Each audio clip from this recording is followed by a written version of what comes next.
இந்த ஒரு சம் பாருங்கள். விக்னேஷ் 2 ஆண்டுகளுக்கு 4% வட்டி வீதத்தில் ரூபாய் 10,000 கடனாக பெற்றார். இந்த பணத்தை சஞ்சயிடம் 2 ஆண்டுகளுக்கு 6% வட்டி விகிதத்தில் கடனாக கொடுத்தார். இந்த பரிமாற்றத்தில் அவருக்கு கிடைத்த ஓர் ஆண்டின் லாபம் என்ன அப்படின்னு சொல்லி கேட்டிருக்காங்க. ஒன்றும் இல்லைங்க, விக்னேஷ் அப்படின்றவரும் சஞ்சய் அப்படின்ற 2 கேரக்டர் இருக்காங்க.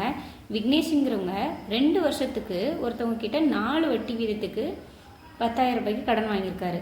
அதே பணத்தை 4 வட்டிக்கு வாங்கிட்டு 2 வருஷத்துக்கு 6 வட்டிக்கு சஞ்சய் கிட்ட கொடுத்துருக்காரு.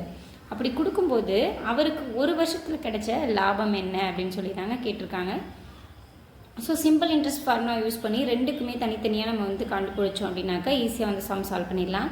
So simple interest formula P0/100. Principal of amount 10,000. So அது n 2, R 4%.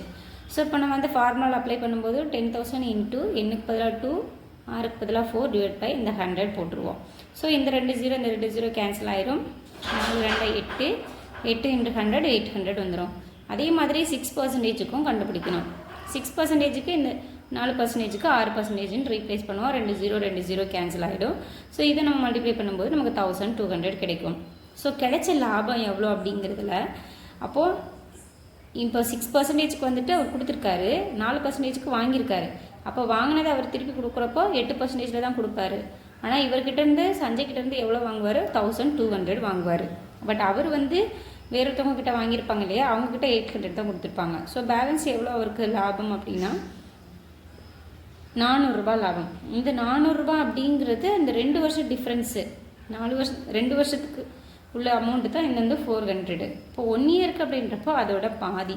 ஸோ அதோட பாதி அப்படின்றப்போ ஆப்ஷன் ஏ தான் அதோட ஆன்சர் 200.